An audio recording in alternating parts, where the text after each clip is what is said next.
Do you have a picky eater at home? Today I'm sharing healthy snacks for picky eaters. Hi, I'm Stephanie Anderson, founder of the Peaceful Play Box. I help moms who work from home entertain their kids with creative play and set up systems so they have more time to get stuff done. Subscribe to my channel and hit the bell so you know when I post new videos each week.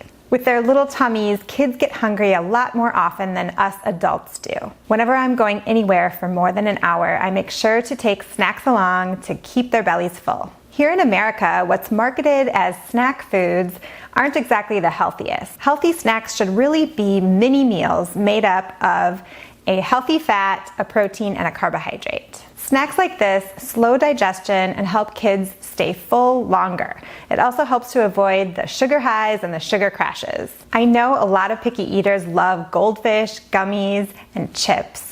But I look at snack time as a great time to get more nutrition into their little bodies. So I've got 5 tips for you to get your kids eating healthy snacks. Use fun tools. So before you even pick a snack out, make sure you're making it a lot of fun. Especially if you're not on the go, but you're just at home, you can use a lot of different kinds of tools to get your kids to eat healthy snacks. So we like to use these fun little food picks, or you could use skewers, toothpicks, little mini forks. This we got from our local ice cream store, or like mini straws or big huge smoothie straws. We also have this little thing that's fun for dips or something liquid where the kids get to squirt it out, and they love that too. You can also pick up some googly eyes. These are edible candy Google eyes that make it a lot of fun if you have a little extra time to make your snack super cute. Use fun dips. So for the most protein, it's great to use Greek yogurt or a nut butter. You can even use a cheese sauce or a cream cheese spread. Lots of kids like whipped cream or ketchup if you're trying to get them to eat something healthy. Even if you're putting it on a vegetable or a fruit, it's better to get that nutrition into them, in my opinion, than not use the dip at all. So make snack time a lot of fun by adding dips. You can dip fruits, vegetables, meats, crackers. Anything that you think of as a healthy snack can be used with a dip to make it more of a complete mini meal snack. Homemade treats. Most picky eaters love at least one type of granola bar. Why not try to recreate it at home to make it a little bit healthier? You know, the processed granola bars are okay, but if you make it from home, you can make sure you know exactly what's going into it. And there's a lot of copycat recipes out there on Google where you can make a similar type of bar to the ones that they like that are prepackaged.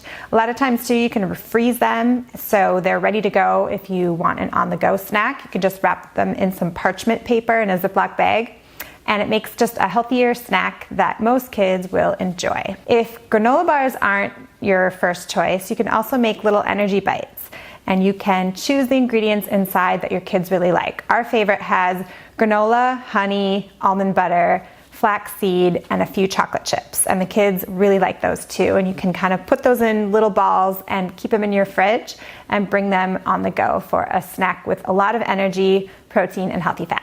The next tip is make it mini. Kids love it when you're making things extra small, just their size. So we like to make mini quiches in here, mini muffins. You can even put an egg and bacon in and cut them really small. You can make banana bread. You can make all sorts of things with just like pick up a mini muffin tray and have fun with that. You can also find in your local freezer section lots of mini kinds of foods, mini tacos, mini meatballs, mini corn dogs. So make it mini, and it's perfect for on the go, and it's a perfect size for a snack. So last is smoothies. Now I know your kids like at least some type of smoothie.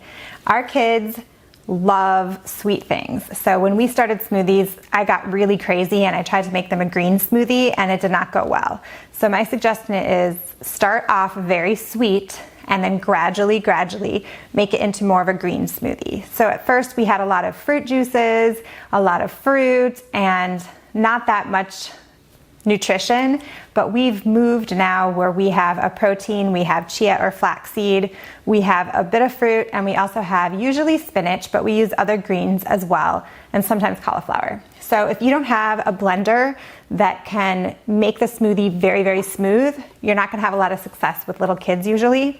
So I highly recommend investing in blender that can really make it nice and smooth. This is a Blend Tech blender we got at Costco, but you can also get a Vitamix. I think there's another one called the Ninja, or just a regular blender will work. You just might have to blend it up a number of times and move it around a little bit. So we also like to pack them in lunches. These are little plastic ball freezer to-go cups, and we can put it in their lunch like this we usually wrap like a cloth around it, and it will work and stay. It kind of turns into a slushie. And so on a really hot day, they'll have that at lunchtime. And sometimes it's not the right consistency and they bring it home and then they have it as an after-school snack. So that works too. But highly recommend smoothies. You can sneak a lot of nutrition in there once you get them liking the type of smoothie that is actually really healthy for them. So now you know exactly how to make snacks fun for your picky eater. Number 1, use tools. Number 2, use dips. Number 3, use homemade snacks instead of store-bought ones. Number 4, try mini treats. And number 5, use smoothies. This wraps up our 4-part series on lunches and back to school. If you missed any of the videos, now is a great time to go back and catch up on the ones that you missed. If you like this video, smash that like button below, subscribe to my channel, and I hope to see you soon in the next one.